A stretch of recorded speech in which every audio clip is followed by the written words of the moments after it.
Raptors lose nine. What is it? 9 in a row now against a team that was on a 20-game losing streak, and they played like they're on a 5-game win streak. Like this is getting out of hand, and with this loss, I'm just like we gotta do something because right now it's looking like we don't have enough firepower to make it far in the playoffs, which I already knew, but now it's really apparent, especially with this loss. We should just trade the guys we need to trade and just look forward now. And it's sad to say because this game I saw us winning. I thought it was a good game, but I saw us pulling through. But that fourth quarter, we just became cold. We became ice cold. Like beginning of the game, Baynes was missing easy layups, but we were still in there. Second quarter, Siakam really helped us. He really carried the offense. Then the third quarter came, and then we had Fred VanVleet just take over. He scored like 14 points in that quarter, and it was a lineup of Fred VanVleet, Malachi Flynn, Boucher, Bembry, and Paul Watson. They brought their defense because everyone else on the team didn't bring enough defense to Nick Nurse's liking, and I agree. The defense wasn't there. They were shooting too many open shots, and that's the problem. We allowed too many open shot threes, especially how it's considering that we actually close out.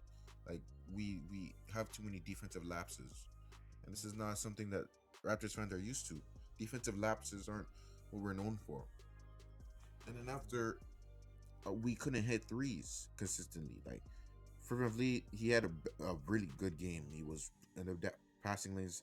He was scoring. This was a really good game by Fred VanVleet. He's probably the player of the game for us. But when you see the Houston Rockets, we just couldn't do anything to Christian Wood. Christian Wood, we're doing a good job on him defensively at the beginning, but once that third and fourth quarter came, he just turned the switch. He became a different person, and you saw that. You saw him start making those little floaters that he makes all the time, which was crazy, and you couldn't do anything about it. You really couldn't. You couldn't do anything about it. And I'm watching the game. I'm just watching the lead slip away. I'm watching them just get more and more space, more and more gaps, and they closed out the game. And kudos to them. John Wall near triple double. He played great. Jason Tate got so many charges. He was playing great defense. Sterling Brown had a 20 and 10 game. Like when you have all their players in double figures, and the least amount of points that their starter scored was 12, and their bench was productive. Our bench, as much as our defenses, we don't score. Our bench doesn't score, and since our bench doesn't score, you'll see Boucher 4 points. He was giving us good energy, but he wasn't scoring. Paul Watson came in, gave us two threes, and it was much needed threes. Then after you have Baynes, you can't play Baynes. You cannot play Baynes.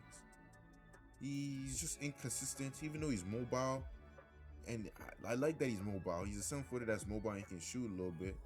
He's just not consistent enough. He misses too many layups. I don't know how you're grown like that and you practice and you can't make layups. Then Bembry, you got those two technicals. He was fouled, but got those two technicals, and that just ruined the momentum. I must admit that was a poor judgment on him getting two technicals because it was like what 6 point game, and after they got two free throws, made it like 8 point game, and they made a layup or something like that, and it just made a 10 point lead look larger than it was because it's deflating, knowing that DJ Augustin gets two free throws, easy points. This was just a this was a bad game to lose, man. This was a bad game to lose.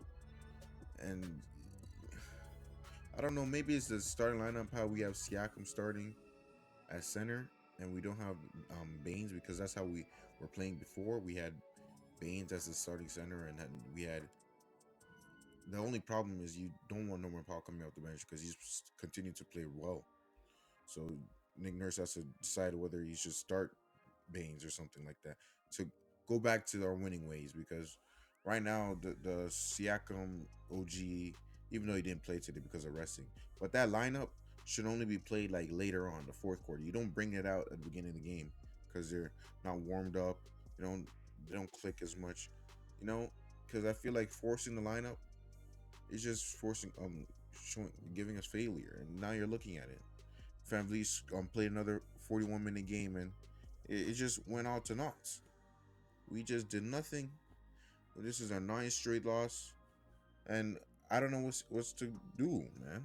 I don't know where we go from here. Like the trade deadline's coming up. I think we have to make something happen because it's not fair to Kyle Lowry. It's at the tail end of his prime. I want him to get meaningful basketball because the way we're going, especially with Siakam, that we paid him the 30 plus mil, we're not looking at a championship anytime soon. And Raptors fans, you have to be able to hold it. I think I've made the realization, and I think you have too, as well, man. Like the video, like the video. 9 straight losses. We're the